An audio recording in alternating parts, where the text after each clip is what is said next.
bendiciones a todos los hermanos que se están uniendo ya a esta transmisión, todos los hermanos que se están ya juntando con nosotros para seguir en este hermoso día, segundo día ya de retiro virtual, ¿verdad? Nos ha tocado optar por esta modalidad para alimentarnos de la palabra de Dios, y la verdad es que es una bendición. Así que vamos a dar unos segunditos para que todos podamos unirnos a la transmisión, al mensaje, si ustedes a compartirlo. Como les repito siempre, no por mi persona o cualquier otro que vaya a exponer la palabra de Dios, sino simplemente por el hecho de que todos tengamos la oportunidad de ser expuestos a la palabra de Dios y de ser enseñados.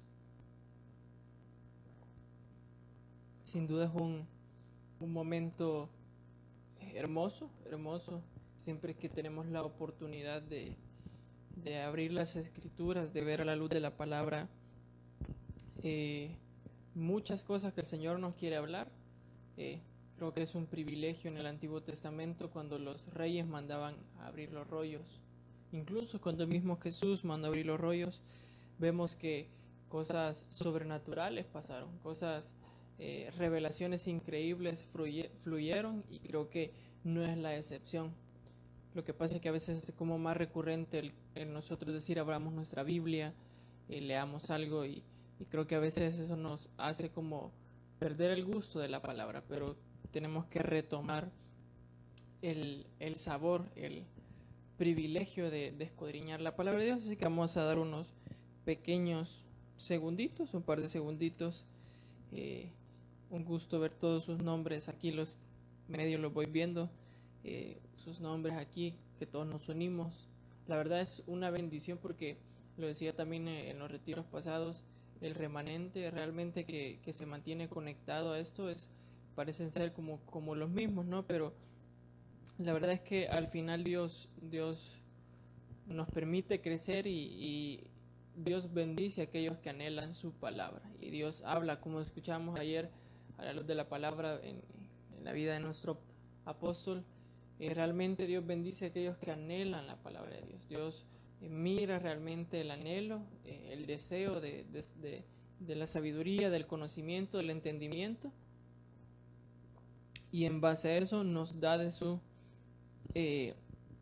palabra. Bueno, creo que entonces estamos listos para dar inicio a la palabra de Dios, a este hermoso tiempo. Creo que el tema que ustedes pudieron ver, el tema a la luz de la palabra que vamos a ver esta mañana, se llama el misterio de la llave de David. Es un tema que el Señor ha puesto mucho en mi corazón, y el cual toco mucho, que honestamente no ha sido fácil porque, como decía nuestro apóstol, yo si quiero hacerle entender y énfasis en algo, es que a veces imagínense lo complicado a veces que es entender ciertos misterios, y ahora el enseñarlos es aún más difícil. Por eso, cuando usted tenga oportunidades como esta, y como la de ayer, y como la que vamos a tener todos estos días de escuchar la palabra de Dios, préstele toda la atención posible. Si usted está haciendo algo más, en la medida de lo posible puede dejarlo de hacer y concentrarse en lo que vamos a hablar, mucho que mejor, porque la verdad es que, como les repito, son cosas que a veces salen de lo común, a veces salen de lo cotidiano que escuchamos de la palabra de Dios, y tratamos de profundizar un poco más. Y como les repito, no es por nadie de nosotros, no es porque queramos la atención o algo, simplemente es por el hecho de que es la palabra de Dios que venimos a exponer, y es ella la que merece la atención, no nosotros. Como dirían por ahí, pues nosotros solo somos el camello o el burro por el cual es transportada la palabra. Así que el tema de esta mañana es el misterio de la llave de David. Quiero que me acompañe a Apocalipsis 3:7. Apocalipsis 3:7. El libro de Apocalipsis, el último libro de la palabra de Dios, ¿verdad? Según nuestra Biblia. Apocalipsis 3:7. Dice la palabra del Señor, espero que ya lo tenga ahí a la mano. Dice la palabra del Señor. Este es el mensaje a Filadelfia. En el capítulo 3 se desarrollan algunos mensajes que el Señor le da a las diferentes iglesias, ¿verdad? Y vamos a hablar un poco de lo que implica esto, ¿verdad? Para entrar en contexto, un poco en contexto. Dice Apocalipsis 3:7. Dice: escribe al ángel de la iglesia en Filadelfia. Esto dice el santo, el verdadero, el que tiene la llave de David, el que abre y ninguno cierra, y cierra y ninguno abre. Yo conozco tus obras. He aquí, he puesto delante de ti una puerta abierta, la cual nadie puede cerrar, porque aunque tienes poca fuerza, has guardado mi palabra y no has negado mi nombre. He aquí yo entrego de la sinagoga de Satanás a los que se dicen ser judíos y no lo son, sino que mienten. He aquí, yo haré que vengan y se postren a tus pies y reconozcan que yo te he amado. Por cuanto has guardado la palabra de mi paciencia, yo te guardaré de la hora de la prueba, que ha de venir sobre el mundo entero para probar a los que moran sobre la tierra. He aquí, yo vengo pronto, retén lo que tienes para que ninguno tome tu corona, y al que venciere, yo lo haré columna en el templo de mi Dios, y nunca más saldrá de allí. Y escribiré sobre él el nombre de mi Dios y el nombre de la ciudad de mi Dios, la nueva Jerusalén, la cual desciende del cielo de mi Dios, y mi nombre nuevo. El que tiene oído, oiga lo que el Espíritu dice a las iglesias. Ahí si podemos cerrar nuestros ojitos, ¿verdad? Para encomendar este tiempo a Dios, encomendar todo lo que vayamos a hacer, todo lo que vayamos a escuchar, encomendarlo a Dios, al Espíritu Santo de Dios, que es como escuchamos ayer en la noche, y como yo siempre he creído realmente fielmente, que es el Espíritu Santo de Dios quien abre nuestro entendimiento, quien nos permite escudriñar su palabra. Así que ahí donde usted está puede cerrar sus ojitos unos segundos. Padre Santo del cielo, te agradecemos una vez más por el privilegio de estar expuestos a tu palabra. Te agradecemos una vez más por el privilegio de ser enseñados, Padre Santo del cielo. Personalmente te agradezco por el privilegio del cual no merezco, pero que tu misericordia y tu gracia me ha permitido tener esta mañana. Señor, yo te entrego este tiempo, Señor, te entrego la vida de cada uno de los que está escuchando este mensaje o que lo va a escuchar, Señor, para que tu Espíritu Santo nos permita en su misericordia y abra nuestro entendimiento, Padre Santo, para comprender a la luz de tu palabra esa llave tan hermosa que tú le diste a David, Padre Santo del cielo, y que después se reflejó en ti, Señor. Padre, hoy te pido que nos permitas, Padre Santo, y nos abras, Padre, a la revelación que tú traes para nosotros. Te entregamos este tiempo, Espíritu Santo, te entregamos toda nuestra naturaleza y todo lo que somos para que tú hagas conforme a tu voluntad, Señor. En el nombre de Jesús, amén y amén. Empezamos en Apocalipsis 3:7, que es donde menciona, que dice: escribe el ángel de la iglesia en Filadelfia, esto dice el santo, el verdadero, el que tiene la llave de David, el que abre y ninguno cierra, y cierra y ninguno abre. Hermano, esto es increíble porque este mensaje está dirigido a la iglesia de Filadelfia, iglesia que dentro de las 7 iglesias a las cuales se les predica el mensaje, es figura de la iglesia a la cual el Señor le dice que la guardará de la prueba, o sea, de la hora de la prueba, que es uno de los nombres que se ocupan para describir la tribulación. O sea, en pocas palabras, Filadelfia, como lo veíamos también en el retiro, uno de los retiros anteriores acerca de preparando a la novia, entendíamos que Filadelfia era figura de aquella iglesia que el Señor iba a preservar del arrebatamiento, a preservar de la tribulación y de la gran tribulación, y la iba a llevar en el arrebatamiento. De hecho, a la luz de la palabra, si usted lee las cartas a las 7 iglesias, esa es la única iglesia con la cual Dios se compromete a decirle que la iba a salvar de la hora de la prueba, de la tribulación. A las otras iglesias, algunas también les da mensajes bonitos, algunas como a todas las exhorta, porque incluso a Filadelfia le dice, no pierdas, o sea, no dejes que te quiten tu corona, retén lo que yo te he dado. Y le hace una exhortación para que permanezca en lo que ha estado hasta este momento, pero le hace y el compromiso de que la guardará de la hora de la prueba. O sea que el mensaje, el momento en el que Dios habla esto, lo habla en un contexto, hablándole a aquella iglesia que nosotros esperamos ser, hermano, porque hemos pasado durante varias semanas y creo que aunque pasó el retiro, hemos mantenido la convicción de que queremos ser parte de esa iglesia que no quiere ver la hora de la prueba, que quiere ser arrebatada, que quiere ser llevada a la boda del Cordero, que quiere ser parte de la novia, que quiere ser parte de aquella novia que va a disfrutar la boda del Cordero, bueno, todo aquel tiempo que implica un proceso y disfrutar todo eso. Ahora bien, hay algo bien peculiar en los mensajes que Dios da a las 7 iglesias, porque si usted lee, a cada una se le presenta de manera diferente.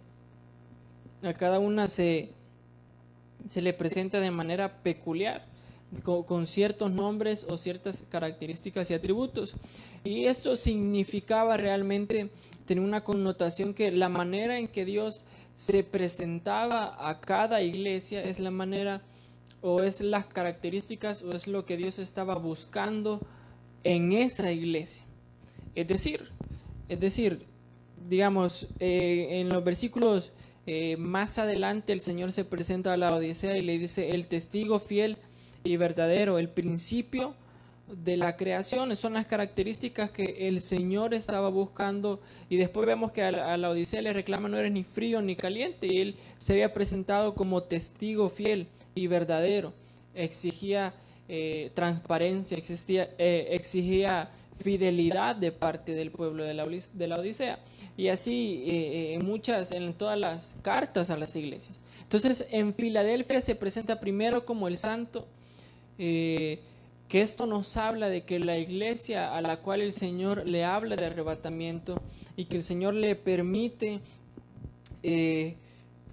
decirle esto, es una iglesia a la cual el Señor le espera en santidad, a la cual el Señor la espera en encontrar limpia, encontrar sin manchas, sin arrugas.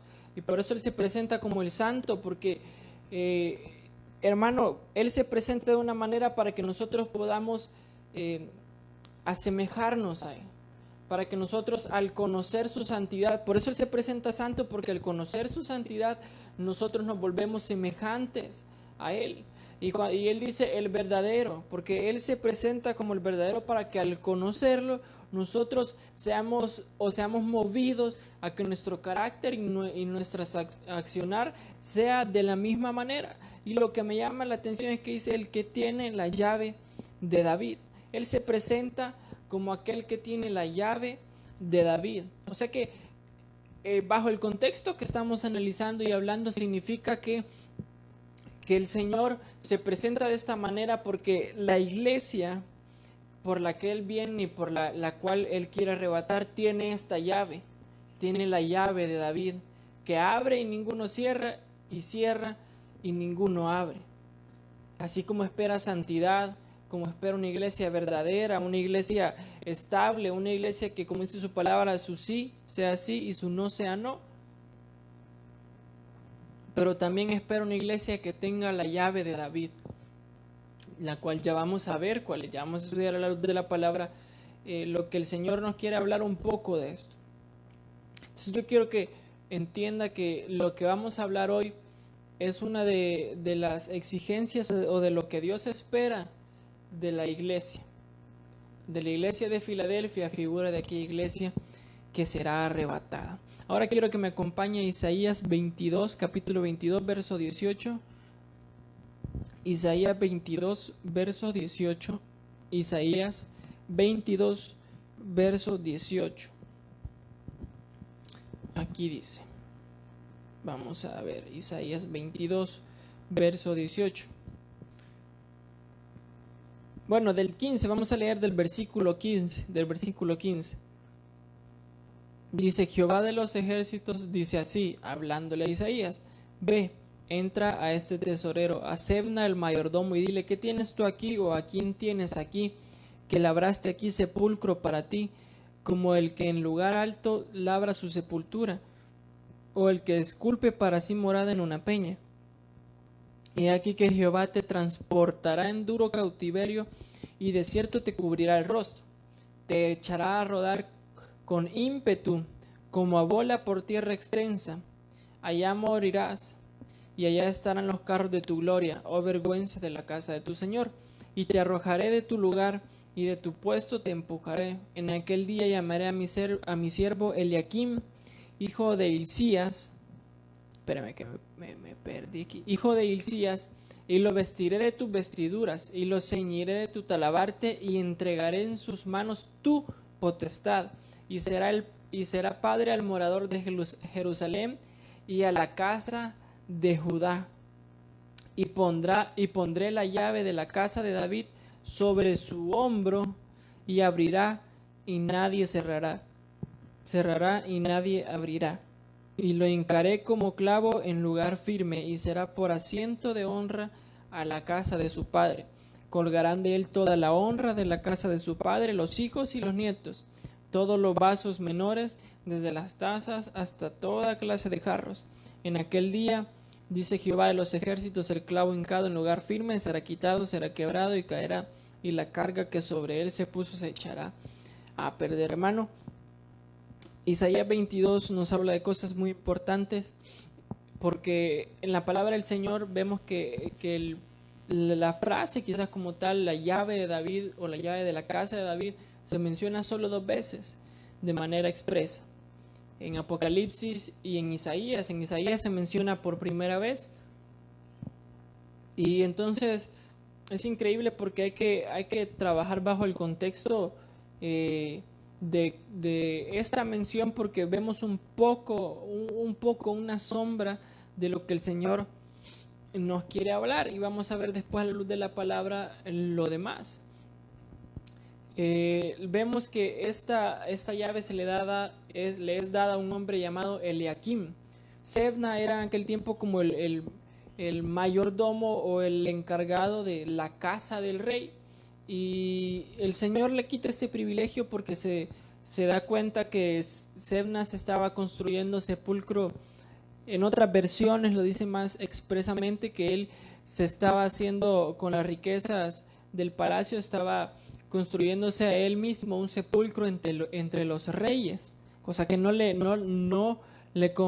competía a él, no era su lugar. Entonces dice, y encima el pueblo estaba pasando un tiempo bien difícil, y todo el pueblo en problemas y en situaciones difíciles, y él buscando conseguirse sepulcro entre los reyes. Pero el Señor lo mira y le quita su privilegio, y pone y levanta en su lugar a Eliakim. De hecho, Eliakim significa, el significado del nombre Eliakim es Dios establece o Dios levanta. Dios establece o Dios levanta. Esto es increíble porque vamos a ver la semejanza que tiene Eliakim, o la situación que vivió Eliakim con David, porque David también fue levantado. Pero vamos a ver esto, y vamos a desarrollar un poco a cabalidad ese tema.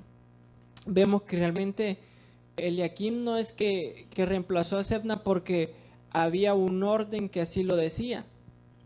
Simplemente, de hecho, él no lo merecía, no era el que seguía al mando, sino que simplemente Dios así lo estableció de alguna manera.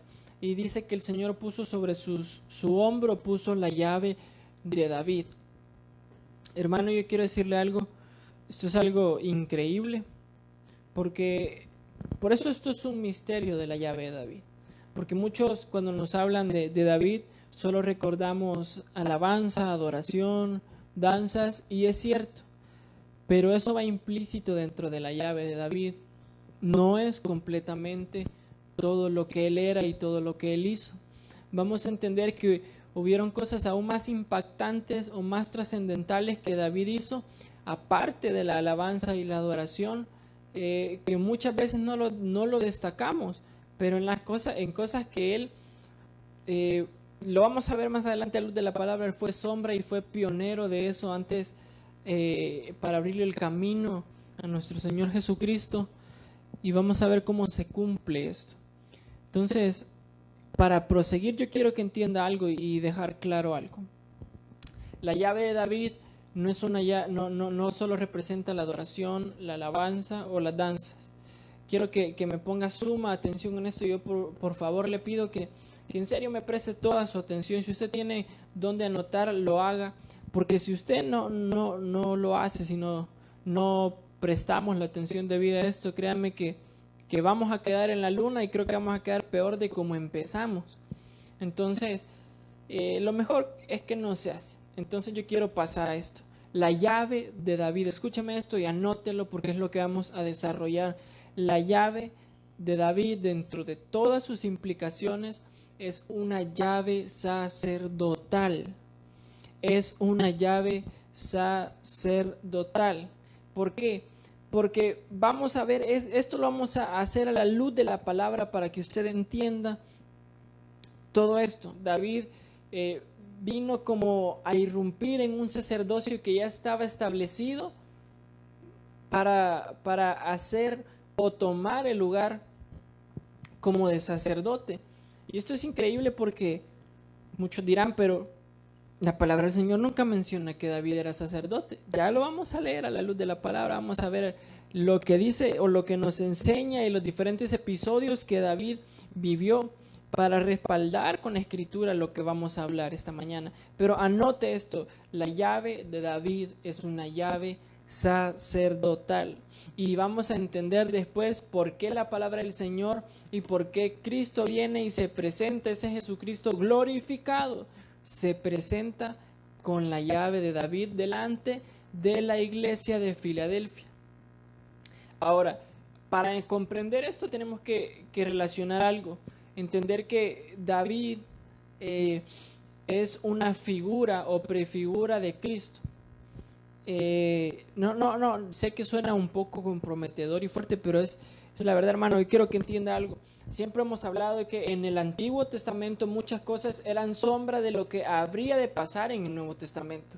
No eran iguales, pero bajo una interpretación nos dábamos cuenta que realmente había una sombra o habría algo que nos quería mencionar lo que habría de pasar. En el Antiguo Testamento hay profecías, pero también hay cosas que acontecieron que eran señal de lo que iba a pasar en diferente magnitud, pero que se iba a cumplir en Cristo. Entonces, lo que David vive, lo que David desempeña, lo que él hace, es una sombra, es una figura de lo que iba a pasar en Cristo, pero aún en una magnitud mucho más grande. Esto me llama la atención. Ahora quiero que me acompañe y vamos a seguir desarrollando esto y vamos a irlo amarrando para que usted entienda lo que queremos hablar. Hebreos capítulo 5, verso 1. Hebreos capítulo 5, verso 1, rápido. Vamos a avanzar por el tiempo.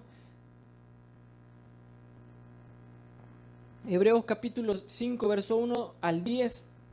Dice, porque todo sumo sacerdote tomado entre los hombres es constituido a favor de los hombres en lo que a Dios se refiere, para que presente ofrendas y sacrificios por los pecados, para que se muestre paciente con los ignorantes y extraviados, puesto que él también está rodeado de debilidad.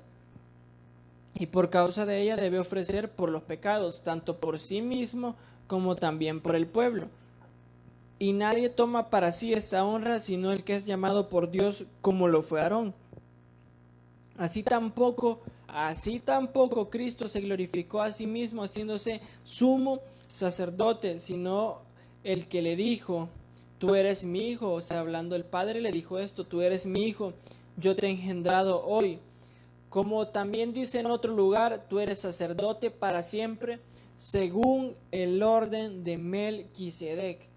Y Cristo, en los días de su carne, ofreciendo ruegos y súplicas con gran clamor y lágrimas al que podía librar de la muerte, fue oído a causa de su temor reverente.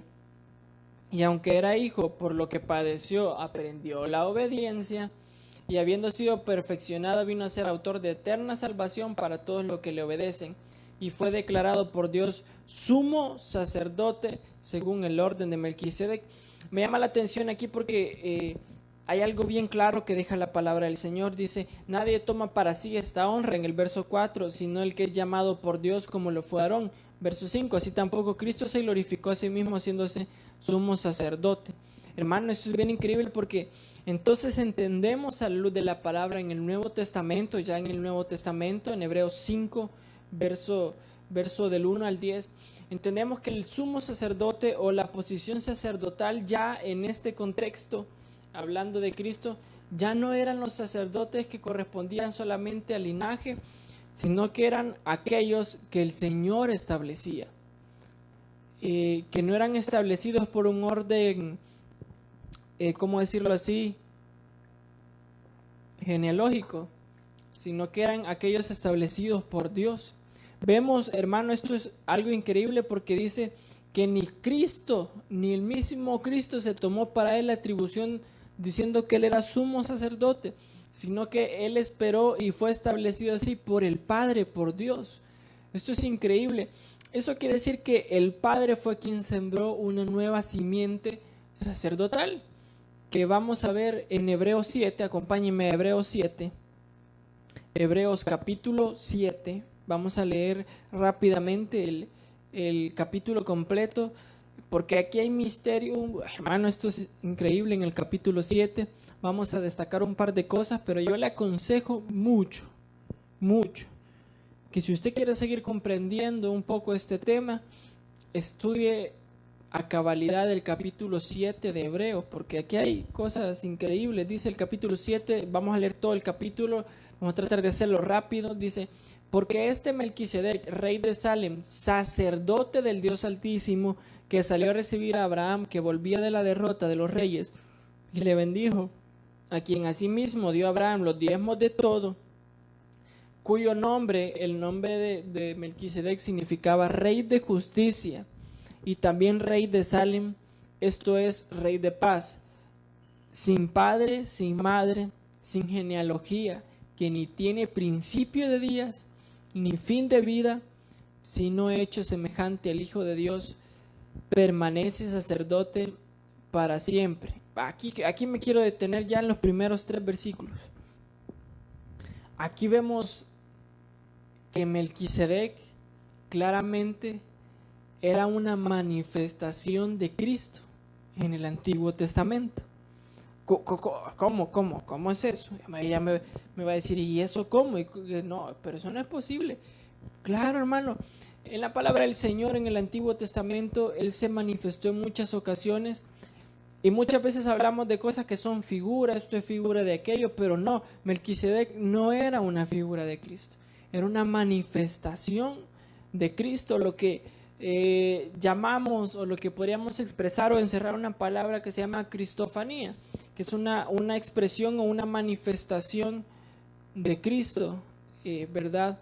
A lo mejor bajo otro nombre, como le pasó a Jacob, que dice que peleaba contra un ángel, pero aquel ángel era Cristo, aquel hombre que le cambió el caminar. ¿Por qué le digo que Melquisedec era una manifestación de Cristo? Leamos el versículo 3. Bueno, empezando porque su nombre era Rey de Justicia. ¿Y quién es el Rey de Justicia? Rey de Justicia, esto es increíble. En el versículo 3 dice, sin padre, sin madre, sin genealogía, que ni tiene principio de días, ni fin de vida. Hermano, ¿quién es el único del cual la palabra habla? Que dice que es el alfa y la omega, que no tiene principio ni fin, sino nuestro Cristo. El único del cual la palabra del Señor habla esto. Hecho semejante al Hijo de Dios, permanece sacerdote para siempre. Esto es algo increíble. Bueno, pero ahora vamos a seguir para que usted entienda que cuando hablamos de Melquisedec, no hablamos de cualquier persona. Porque mire lo que dice a partir del verso 4, considerad pues cuán grande era este, hablando de Melquisedec, a quien aún Abraham, el patriarca, dio los diezmos del botín, ciertamente los que de entre los hijos de Leví reciben el sacerdocio tienen mandamiento de tomar del pueblo los diezmos según la ley, es decir, de sus hermanos, aunque estos también hayan salido de los lomos de Abraham. Pero aquel cuya genealogía no es contada de entre ellos, o sea, Melquisedec no estaba en la genealogía de Leví. Dice, pero aquel cuya genealogía no es contada de entre ellos, tomó de Abraham los diezmos y bendijo al que tenía las promesas. Y sin discusión alguna, el menor es bendecido por el mayor. Y aquí ciertamente reciben los diezmos los hombres mortales, pero allí uno de quien se da testimonio de que vive. Y por decirlo así, en Abraham pagó el diezmo también Leví, que recibe los diezmos, porque aún estaba en los lomos de su padre cuando Melquisedec le salió al encuentro. Sí, pues, oiga esto, aquí empiezan unos misterios muy claves. Sí, pues, la perfección fuera por el sacerdocio levítico, porque bajo él recibió el pueblo la ley. O sea, si hubiese perfección en el sacerdocio de Leví, que dicho sea de paso la palabra, y por eso en este paréntesis aclara que bajo este fue que el pueblo recibió la ley. Oiga lo que dice a continuación: ¿qué necesidad habría aún de que se levantase otro sacerdote según el orden de Melquisedec y que no fuese llamado según el orden de Aarón? Porque, oiga, esto es muy clave, porque cambiado el sacerdocio es necesario que haya también cambio de ley. Y aquel de quien se dice esto es de otra tribu, de la cual nadie sirvió en el altar, porque manifiesto es que nuestro Señor vino de la tribu de Judá, de la misma tribu de David, de la cual nada habló Moisés tocante al sacerdocio. Y esto es aún más manifiesto si a semejanza de Melquisedec se levanta un sacerdote distinto, no constituido conforme a la ley del mandamiento acerca de la descendencia. O sea, que la ley, que en el sacerdocio de Leví, la ley era que iba por descendencia, ¿verdad? No había alguien que lo instituía, a diferencia de Melquisedec, que eran instituidos, sino según el poder de una vida indestructible, pues se da testimonio de él lo que dice en Hebreos 5, tú eres sacerdote para siempre según el orden de Melquisedec. Queda pues abrogado el mandamiento anterior a causa de su debilidad e ineficacia, pues nada perfeccionó la ley, y de la introducción de una mejor esperanza por la cual nos acercamos a Dios. Y esto no fue hecho sin juramento. O sea, este establecimiento, este sacerdocio no fue hecho sin juramento, porque dice la palabra de Dios, porque los otros ciertamente sin juramento fueron hechos sacerdotes, pero este con el juramento del que le dijo, juró el Señor y no se arrepentirá, tú eres sacerdote para siempre, según el orden de Melquisedec. Por tanto, Jesús es hecho fiador de un mejor pacto. Y los otros sacerdotes llegaron a ser muchos, debido a que por la muerte no podían continuar. O sea, moría uno, seguía el otro, moría uno, seguía el otro, moría, seguía otro, y así, ¿verdad? Mas por cuanto permanece para siempre, porque acuérdense que de Melquisedec se habla lo mismo que se habla de Cristo, porque es una expresión de él que no tiene ni inicio de días ni final de días, por lo cual también puede salvar perpetuamente a los que por él se acercan a Dios, viviendo siempre para interceder por ellos, nuestro intercesor ante el Padre. Porque tal sumo sacerdote nos convenía, santo, inocente, sin mancha, apartado de los pecadores y hecho más sublime que los cielos. Increíble como describe aquí. Que no tiene necesidad cada día, como aquellos sumos sacerdotes, de ofrecer primero sacrificio por sus propios pecados y luego por los del pueblo. Porque esto lo hizo una vez para siempre, ofreciéndose a sí mismo. Porque la ley constituye sumos sacerdotes a débiles hombres, pero la palabra del juramento posterior a la ley, al Hijo, hecho perfecto para siempre. Aquí hay unos misterios tan hermosos, hermano, porque uno nos enseña, muchas veces hemos hablado, incluso lo vemos dentro de temas como la cena del Señor, que estamos dentro de un mejor pacto, que estamos dentro de un tiempo, una dispensación diferente, pero a veces no comprendemos cómo o por qué. La manera en que Dios hizo esto es que Dios cambió el sacerdocio para que fuese como dice la palabra del Señor nos enseña, cambiada la ley. Y fue así como el Señor hizo la transición de la ley a la gracia. Y esto, grábese mucho, la llave de David, la llave sacerdotal de David está marcada mucho por la gracia. ¿Por qué? Porque David David fue levantado en un contexto en el cual él no lo merecía, lo cual me llama la atención porque Jesús es levantado sacerdote en medio de un contexto difícil, porque solo se consideraban sacerdotes a aquellos que venían descendientes de la tribu de Leví, y él era descendiente según su genealogía. Usted lo puede buscar en Mateo 1, lo vamos a ver más adelante, pero según su genealogía, descendiente de la tribu de Judá, cosa que la palabra del Señor lo dice claro en Hebreos 7, de la cual Moisés nunca habló nada con respecto a servir en el altar o a labores sacerdotales. O sea, según su genealogía y según lo que le pasó a Cristo y lo que le pasó a David, ellos no les correspondía ninguna labor sacerdotal, pero la llevaron a cabo. Y esto me llama la atención porque yo les mencionaba, recuerdo hace un par de semanas, cuando hablamos acerca de preparando a la novia, es que hay un principio que se cumple en la palabra del Señor, que todo aquello que le aconteció a Jesús en su cuerpo físico es necesario que le acontezca a aquel cuerpo que le podríamos llamar místico, que nosotros no vemos, que es su iglesia.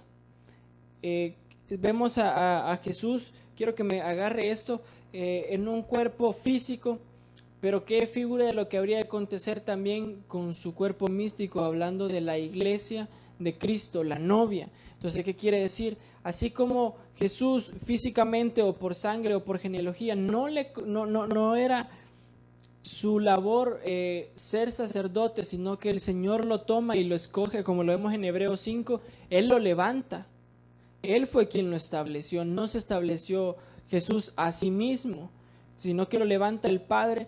Así mismo el Señor busca, y es lo que quiere hacer con su iglesia, insertándonos en un sacerdocio, y por eso el Señor levanta el orden de Melquisedec, para botar la ley y levantarnos bajo un nuevo pacto de gracia que nos permite ser una generación sacerdotal. Pero ¿qué implica todo esto? ¿Qué formas? Ahora quiero que me acompañe y entienda esto, que el sacerdocio se recibió por gracia en Melquisedec. A diferencia, óigame esto, habla en Hebreos que el sacerdocio de la ley era por descendencia, así eran las normas, pero el del juramento era por pacto, depende de a quién Dios se levantaba. Y el Señor en su palabra, también lo vamos a leer más adelante, dice que Él nos hizo real sacerdocio. Ahora yo quiero que entienda algo. Mateo 1:1. Mateo 1:1, y si vamos a correr porque ya nos comió el tiempo mucho. Mateo capítulo 1, verso 1 dice: libro de la genealogía de Jesucristo, hijo de David, hijo de Abraham. Y empieza a narrar. Bueno, verso 2, Abraham engendró a Isaac, Isaac a Jacob, y Jacob a Judá y a sus hermanos. Hermano, esto me llama la atención porque Mateo 1:1 dice: libro de la genealogía de Jesucristo, hijo de David, hijo de Abraham. ¿Por qué le llama a Jesucristo hijo de David e hijo de Abraham? Si directamente, o sea, sí estaban relacionados en su genealogía, porque todo empezó por Abraham, y a mitad de la genealogía, ahí en los versículos siguientes, un par de generaciones después, aparece David, pero no son directamente. Quiero que me agarre esto. Primero en Abraham. ¿Por qué le llama hijo de Abraham? Primero quiero que lleguemos aquí. Tiene un sentido, porque en Abraham empieza realmente la genealogía. En Abraham realmente se siembra la simiente. En Abraham es donde se establece aquella simiente como las estrellas del cielo, dice la palabra. Se le da la promesa y es establecida una simiente. Tiene sentido porque en Abraham fue establecido una simiente, porque él fue el inicio, sí, inicio de la genealogía de Jesucristo. Pero ¿por qué David? Si David aparece hasta mitad, bueno, aparece hasta el verso 6, si no me equivoco, 14 por ahí generaciones después, aparece David. Entonces yo le preguntaba al Señor acerca de esto y comprendí un misterio, algo aquí oculto. Primero, en Abraham fue sembrado o nació como aquella genealogía que traería el cuerpo y la fe de Cristo. Pero en David, por lo cual menciona la palabra que Jesucristo lo menciona hijo de David, es porque dentro de todas las implicaciones que podría tener, yo quiero que entienda que lo que le estoy diciendo a lo mejor habría más cosas que profundizar o hay más razones, pero vamos a tocar algunas que van con respecto al tema, ¿sí? Entonces menciona a Jesucristo como hijo de David porque en David renace una simiente sacerdotal. Y ya lo vamos a ver a la luz de la palabra. En David renace una simiente sacerdotal y por eso es que la llave que el Señor, la llave que tenía David, la llave que David se forjó es una llave sacerdotal, porque en él renace la sombra de un sacerdocio. Vimos anteriormente que David era una sombra o una figura de lo que habría de acontecer de Cristo. Entonces vemos que David se levanta en un momento donde había un sacerdocio levítico, así como Jesús es levantado en medio de un tiempo y es establecido sumo sacerdote en medio de un tiempo donde ya había un linaje de sacerdocio, pero que el Señor levanta otro para abolir aquella ley y todo aquello de hacernos, insertarnos en un nuevo pacto y hacer todo el misterio que hay en Hebreos 7.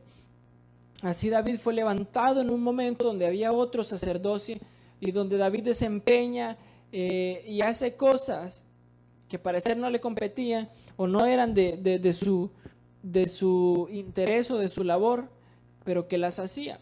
Ahora quiero que vayamos a la luz de la palabra y usted me va a decir, aquí es donde yo quiero fundamentar todo con las escrituras, como lo hemos hecho desde antes, ver a la luz de la palabra. ¿Por qué decimos que David desempeña una labor sacerdotal? A pesar que la palabra no lo expresa a David sacerdote, David sumo sacerdote, sino que vamos a entender hoy a la luz de la palabra. Y vamos a empezar poco a poco, bajo el entendimiento de que David era una sombra o figura sacerdotal. Vamos a tocar estos puntos. Voy a darle las citas, hermano, y quizás por cuestión de tiempo no las leamos, pero usted ya sabe de lo que le estoy hablando y le voy a dar las citas porque así, si usted quiere saber si realmente le estoy diciendo lo que es, pues usted la busca con todo.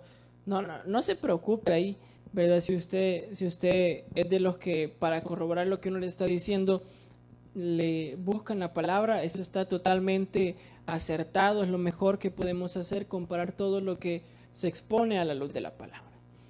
Vemos como primer punto que David, al igual que Jesús, en su camino, porque fueron proclamados que iban a ser reyes, en su camino a hacer eso, fueron ungidos. Aquí quiero empezar con las características de la llave de David, de ese marca sacerdotal que había en la llave de David. La primera es ser ungidos. Ungidos. Guárdese eso, ungidos. La palabra del Señor en 1 Samuel capítulo 16, verso 1, nos habla de que David fue ungido para ser puesto como príncipe, como rey sobre el pueblo. Fue ungido en su camino para llegar a reinar. Y también a Jesucristo le pasa lo mismo. De hecho, se habla aquella palabra, ¿verdad?, que vemos nosotros ¿cómo se llama? En Isaías, porque vemos que en Lucas capítulo 4 del verso 16 al 19, vamos a leer solo el verso 18, pero guárdelo del 16 al 19 para que entienda todo lo que estamos hablando. Jesús dice, abre el rollo, ¿verdad?, ha abierto el libro y dice, el Espíritu del Señor está sobre mí, que fueron palabras que se profetizaron acerca de él, por cuanto me ha ungido para dar buenas nuevas a los pobres, y me ha enviado a sanar a los quebrantados de corazón, a pregonar libertad a los cautivos y vista a los ciegos, a poner libertad en los oprimidos. Vemos que así como David, Jesús también fueron ungidos. Hermano, la primera marca sacerdotal que nosotros tenemos que entender que debemos llevar en la llave de David, o para tener aquella llave de David, es ser ungidos. Hermano, ¿cuánta gente se quiere levantar y de la nada, sin ser marcados por el Espíritu Santo de Dios, ser ungidos por el Espíritu Santo de Dios? Y yo quiero que me agarre cosas muy increíbles, porque vemos que, bueno, de hecho, vemos en David, dice el capítulo 16, solo le voy a leer el capítulo 16, verso 13, después de ungir a David, dice: entonces Samuel tomó el cuerno de aceite y lo ungió en medio de sus hermanos, y el Espíritu del Señor vino poderosamente sobre David desde aquel día en adelante. Luego Samuel se levantó y se fue a Ramá. Hermano,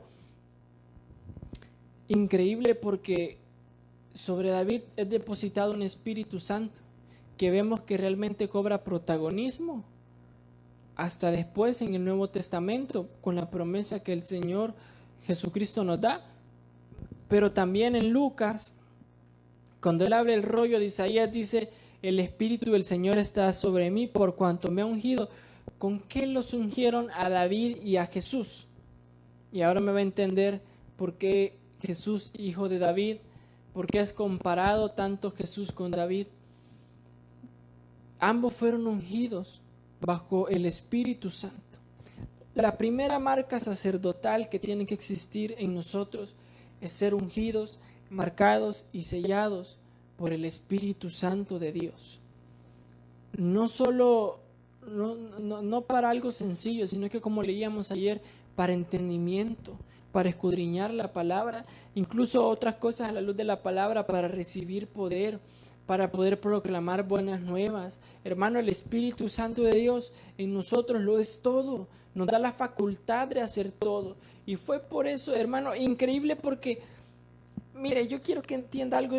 Por eso yo le digo, la figura de David y Jesucristo es una sombra increíble, porque a David le es dada esta palabra antes de empezar el proceso para llegar al reinado. Aquí empieza ya su camino, su pisada fuerte hacia el trono. Aquí empieza a acercarse cada vez más y más y más y más. Y en Jesús vemos que a él le abre este rollo o este libro y menciona estas palabras después de haber transitado un desierto, después de haber sido procesados y en camino otra vez ya a su ministerio, a empezar, porque quiero ver en otra parte de las Escrituras menciona que esto fue como en el inicio de su ministerio. Entonces, ambos en el inicio de su caminar fueron ungidos por el Espíritu Santo. La primera marca sacerdotal es ser ungidos por el Espíritu Santo. Ahora, punto número 2. Vemos siempre en Primera de Samuel, a partir del verso 14, vemos que David, como le digo, no lo vamos a leer porque son historias que yo sé que usted conoce. Y yo le dejo la cita porque así usted las corrobora, que ahí están y que eso es lo que dice la palabra. En 1 Samuel, capítulo 16, verso 14, habla de David, que es llevado delante de Saúl para echar fuera un espíritu que lo atormentaba.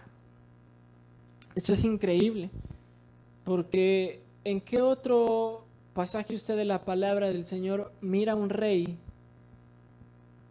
o alguien ungido para ser rey con la capacidad de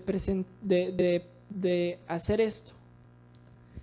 Esto solo podían hacer los sacerdotes, aquellos que iban conforme al linaje, que era apartar cualquier espíritu que atormentara de la vida de alguien. Lo mismo que vemos en Marcos capítulo 5, a partir del verso 1, que es el episodio donde narra la palabra del Señor, que Jesús echa fuera o va donde el endemoniado gadareno y le echa fuera. ¿Cuál fue, hermano? Yo quiero decirle algo. Y viendo unas cosas estos días que pasaron con mi hermano y con nuestro pastor, veíamos algo bien impactante, muy lindo, muy lindo. Y recordábamos el impacto que tuvo en el tiempo de Dios el echar fuera demonios. Nadie podía hacerlo. Hermano, eso es increíble porque uno de los milagros por los cuales se levantó más sospecha en la palabra del Señor acerca de Jesucristo, de quién es este, es porque Él empezó a echar fuera demonios.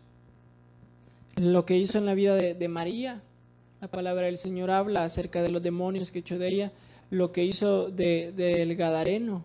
Es algo increíble porque es algo que los fariseos en aquel tiempo, lo que lo criticaban, aquellos de la ley, sabían que ni ellos mismos podían hacer. Y que sabían que el que hiciera estas señales, definitivamente de Cristo tenía que venir, porque ni ellos podían hacerlo. Y usted me va a decir que, ¿y cómo entonces David tenía la capacidad de hacer esto? Esto es increíble. Eso es solo una marca del sacerdocio.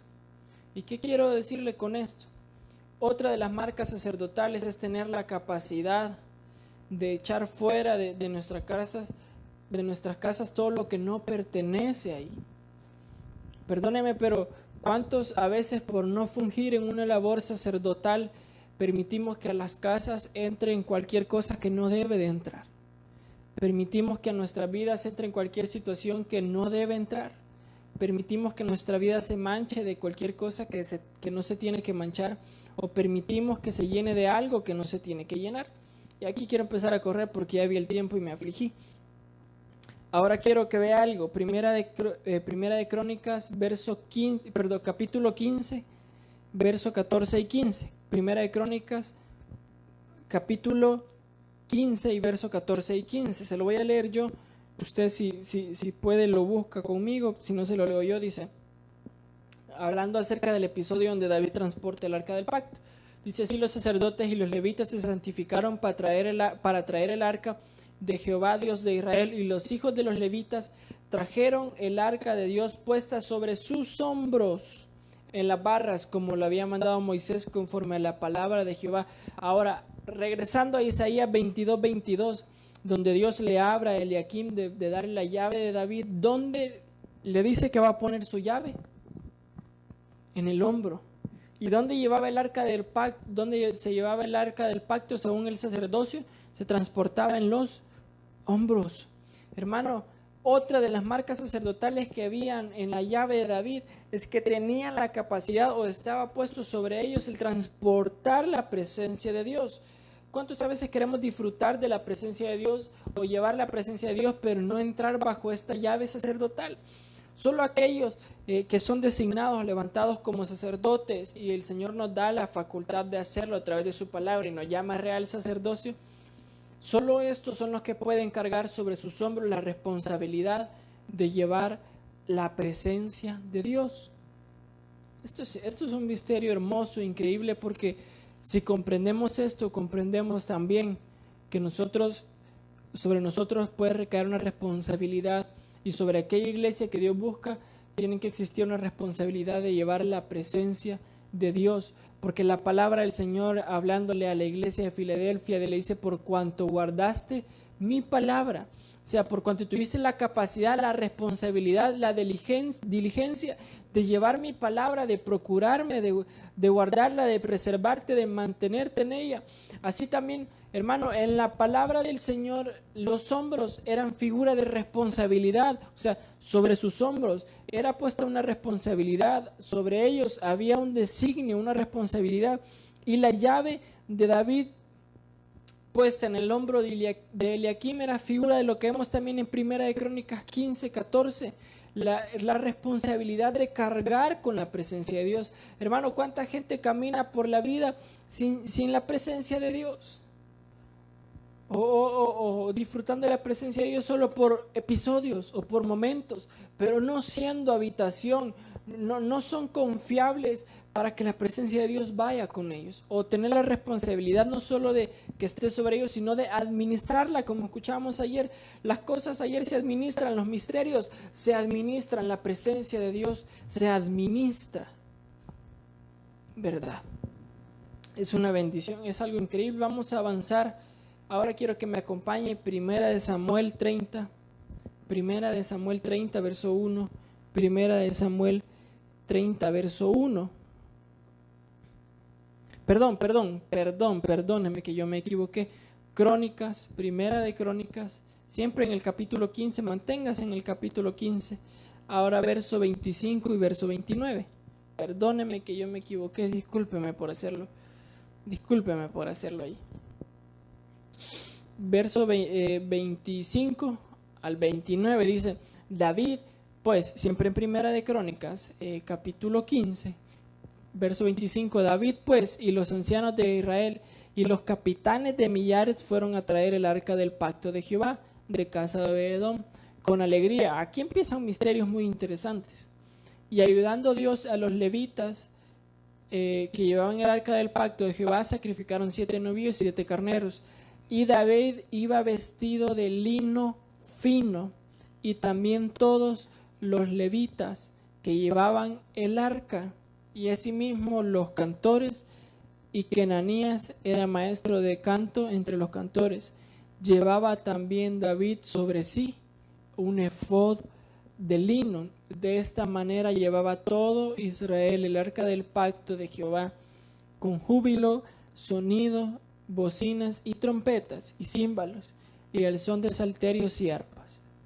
Pero cuando el arca del pacto de Jehová llegó a la ciudad de David, Mical, hija de Saúl, mirando por una ventana, vio al rey David que saltaba y danzaba, y lo menospreció en su corazón.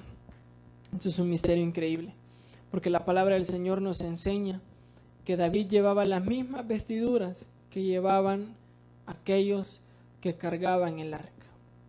Y el lino fino, y el efod del lino fino, era la vestidura sacerdotal en aquel tiempo. Era la vestidura que distinguía a los sacerdotes. Y David era rey según el puesto que se le había encomendado. Y el vestido del rey era otro. Pero David mandó a pedir que le hicieran un efod de lino, como el de los sacerdotes. Aquí vemos que David se pone una vestidura sacerdotal. Entonces aquí donde yo le empiezo a fundamentar con la palabra del Señor, que David fue levantado como sombra de Cristo para sacerdocio. David fue levantado para ser la sombra de un sacerdocio, o renacer un sacerdocio que habría de venir y se confirmaría perpetuamente en Cristo. Y ahora quiero que me llama la atención porque en el verso 28 dice: de esta manera todo Israel el arca de esta manera llevaba todo Israel el arca del pacto de Jehová, con júbilo y sonido de bocinas y trompetas, címbalos y el son de salterios y arpas. Pero en el verso 27 dice: y David iba vestido de lino fino, y también todos los levitas que llevaban el arca, y asimismo los cantores. Aquí quiero dejar claro algo. David, cuando llevó el arca con alabanza, con adoración, con la danza que él le caracterizaba, aquello que muchos nos ha impactado por muchísimo tiempo. Pero déjeme dejarle claro algo. De una forma David se presentó para levantar alabanza, adoración, danzas y todo, fue con vestidura sacerdotal. Eso es increíble. Esto es algo hermoso, porque vemos que David no se presentó como cualquiera, se presentó con vestiduras sacerdotales para presentar adoración, para presentar alabanza. Otro día vamos quizás a tener el privilegio, el tiempo de ver a ciencia o a manera cierta lo que significa las vestiduras sacerdotales. Pero si no, usted empieza a estudiarlo en su casa, estos misterios. David se presenta con vestiduras sacerdotales. Hermano, nosotros para presentar alabanza y adoración, incluso la palabra del Señor, esto me encanta porque esto quiere decir que también aquellos ministros de alabanza que fungen en sus iglesias, músicos, cantores, como quieran llamarse, tienen que tener vestiduras sacerdotales, tienen que tener la llave de David, porque la palabra del Señor en 1 Crónicas 15, del 25 al 29, menciona que los cantores que también acompañaban a llevar el arca del pacto, también iban vestidos con el lino fino, vestiduras sacerdotales. Entonces ahora vemos que la llave de David, la alabanza y la adoración no eran el todo de la llave de David, pero eran parte fundamental. ¿Por qué? Porque entraban. ¿Por qué era tan especial la alabanza, la adoración, las danzas de David? No solo por la manera en que lo hacía, no solo por la manera tan trascendental, extravagante en que lo hacía, que es algo increíble, que fue una de las cosas que marcó, sino que fue uno de los primeros que presentó alabanza, adoración, danzas, cánticos y todo con vestiduras sacerdotales. Ahora, sí quiero que me acompañe 1 Samuel 30. Vamos a avanzar rápido, regáleme unos 10 minutitos y terminamos. 1 Samuel 30, del 1 al 8. Cuando David y sus hombres vinieron a Siclag al tercer día, los de Amalec habían invadido el Negev y a Siclag, y habían asolado Siclag y le habían prendido fuego, y se habían llevado cautivas a las mujeres y a todos los que estaban ahí, desde el menor hasta el mayor, pero nadie habían dado muerte, sino que se lo habían llevado al seguir su camino. Vino pues David con los suyos a la ciudad, y aquí estaba quemada, y sus mujeres, sus hijos e hijas habían sido llevados cautivos. Entonces David y la gente que con él estaban alzaron su voz y lloraron hasta que le faltaron las fuerzas para llorar. Las dos mujeres de David, Ahinoam, Jezreelita, y Abigail, la que fue mujer de Nabal, el de Carmel, también eran cautivas. Y David se angustió mucho porque el pueblo hablaba de apedrearlo, pues todo el pueblo estaba en amargura de alma, cada uno por sus hijos y por sus hijas. Mas David se fortaleció en Jehová su Dios. Aquí entra algo interesante. Verso 7. Y dijo David al sacerdote Abiatar, hijo de Ahimelech: yo te ruego que me acerques el efod.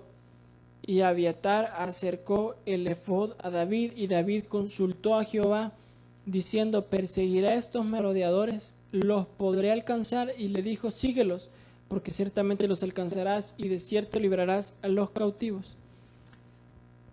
Aquí hay un misterio hermoso, porque vemos que David tiene la capacidad de presentarse delante de Dios a consultarlo, pero ¿con qué?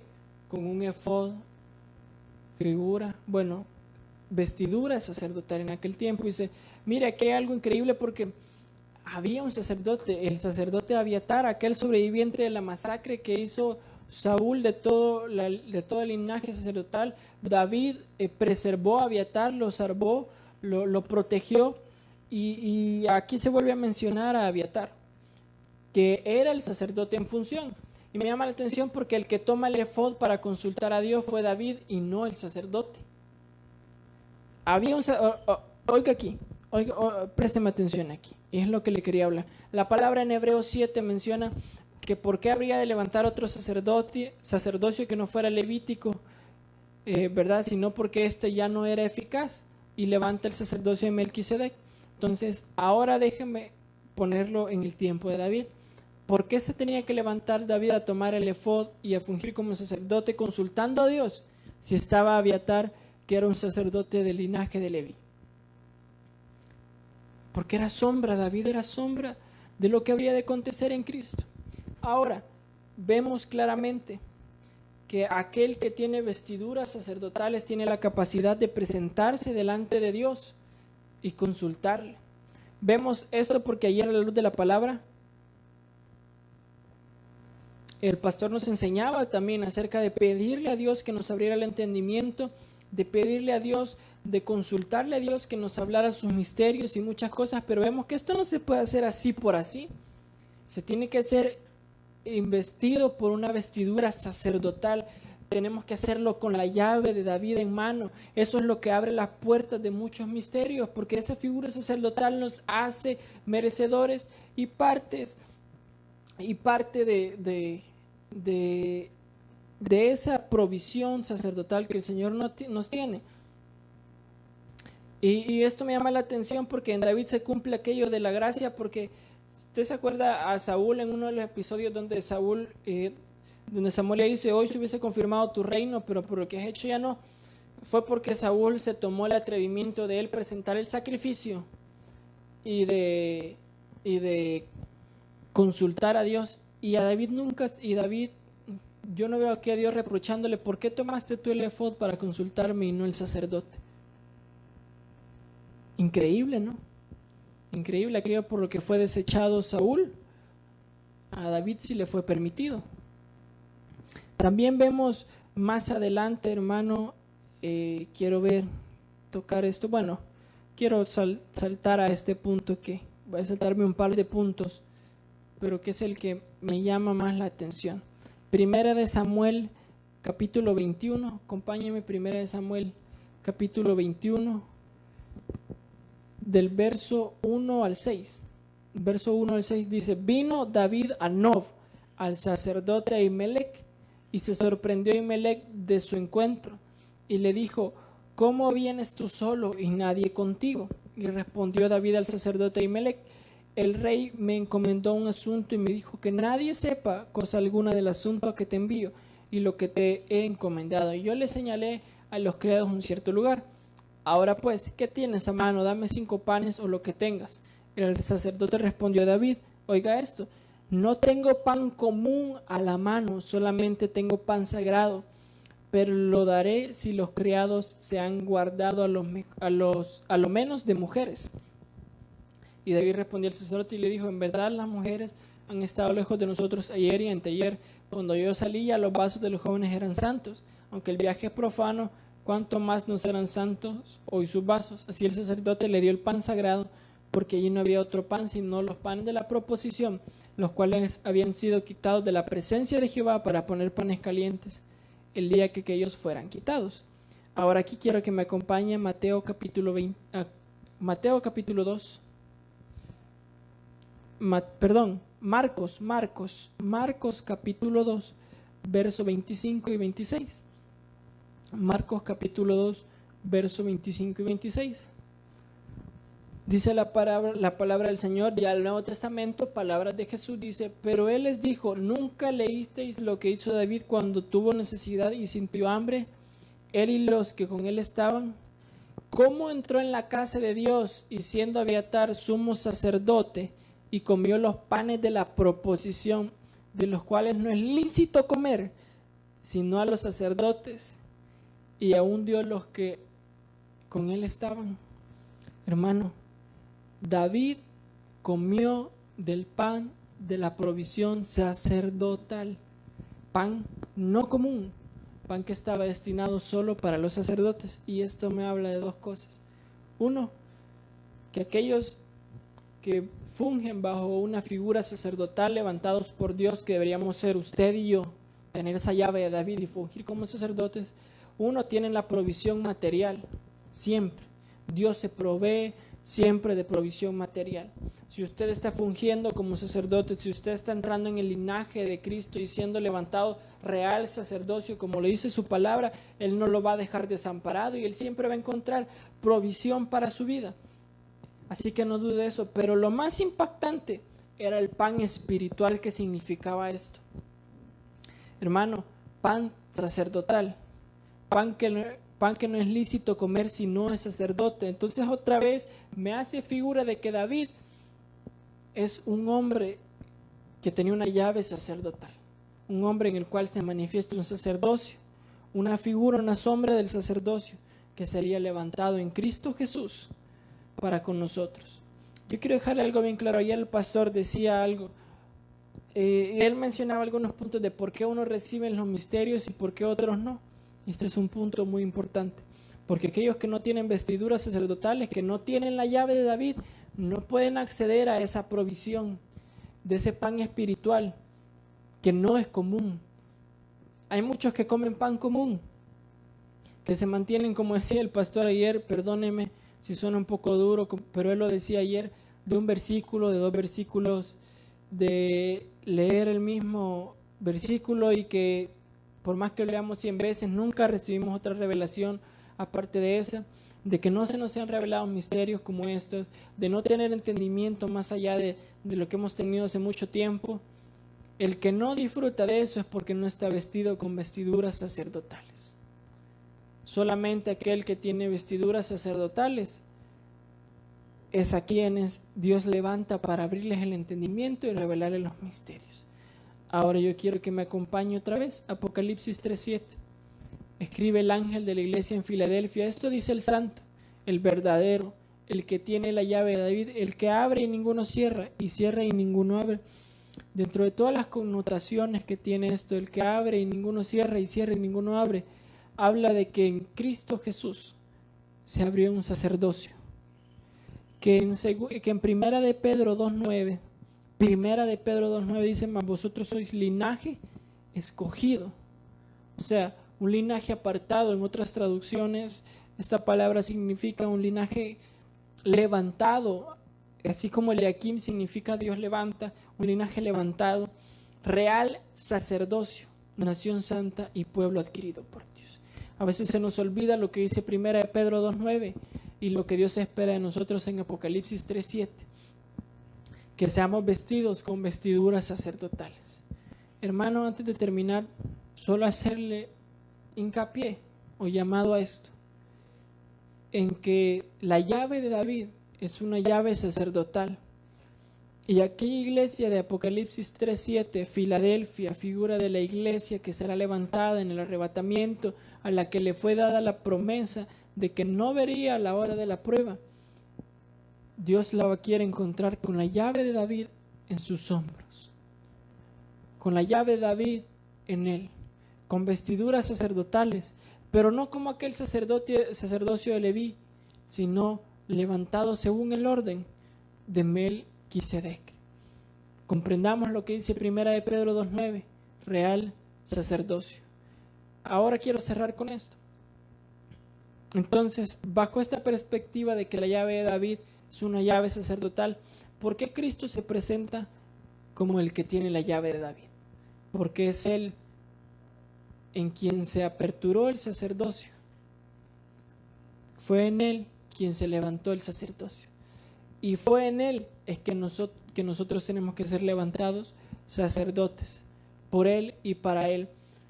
No solo como cabezas de hogares, sino cada uno de nosotros hemos sido levantados para ser parte de un linaje escogido. Es cierto que hay sacerdote del hogar, alguien que está fungiendo como sacerdote en su hogar, como un sacerdote de más alto rango, pero los demás también tenemos que ser vestidos con el efod de lino. Tenemos que tener vestiduras sacerdotales con la capacidad de llevar la presencia de Dios, la responsabilidad de llevar la presencia de Dios, el ser ungidos por su Espíritu Santo, tener la capacidad de echar de nuestras casas todo lo que no viene de Dios, el tener la capacidad de tener la revelación. Otro punto que se me quedó por ahí, pero si usted lo quiere escudriñar, yo le dejo por ahí la cita. Ya le digo. En Primera de Samuel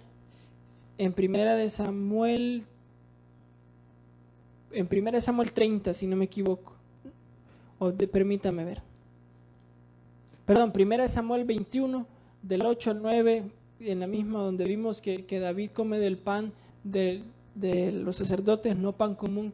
Más adelante se habla acerca de la espada de Goliat que ocupó David y que estaba envuelta en un efod, vestidura sacerdotal también. Entonces yo quiero dejarle con este mensaje. Este es un misterio que a veces no comprendemos y decimos solo, soy hijo de Dios, pero a veces no nos damos cuenta de la importancia que tiene el ser parte de un linaje, de ser parte de un sacerdocio. Así que yo bendigo su vida. Hasta aquí terminamos, hasta aquí quedamos por esta jornada de la mañana. Recuerde que empezamos nuevamente a las 7 de la tarde, noche, ¿verdad? Aquí en hora del Salvador, por si usted nos mira de algún otro lado, 7 de hora aquí del Salvador. Seguimos con plenarias hermosas, con misterios hermosos, con cosas hermosas de la palabra de Dios. Así que no se despegue, comparta las transmisiones que han de venir. Se están compartiendo frases, se están compartiendo programaciones, se está compartiendo mucho material, de manera que no darnos a conocer, sino de qué manera de que nadie de los que está a su alrededor pueda conocer la palabra de Dios, que usted funja como sacerdote, que usted tome esa llave de David donde usted está y pueda compartir las buenas nuevas, porque la palabra del Señor nos habla acerca de Jesús, que Él fue ungido para llevar las buenas nuevas, que Él fue ungido para llevar palabras de bendición, y estas son palabras de bendición por misericordia y gracia de Dios, no por nosotros. Así que dejamos mucho material para que usted pueda compartirlo, para que usted pueda estar compartiendo cada plenaria y que todo el que pueda se una a escuchar esta bendición. Así que Dios lo bendiga, lo acompañe en lo que tenga que hacer, en sus labores del hogar, a lo mejor de oficina, ¿verdad?, de su trabajo en casa. Que Dios lo guarde, le permita mantener la paz y sobre todo le provea de vestiduras sacerdotales, y pídale usted al Señor que le dé la llave de David y esas vestiduras sacerdotales para comprender los misterios de Dios. Que el Señor lo bendiga y lo guarde. Nos vemos más tarde.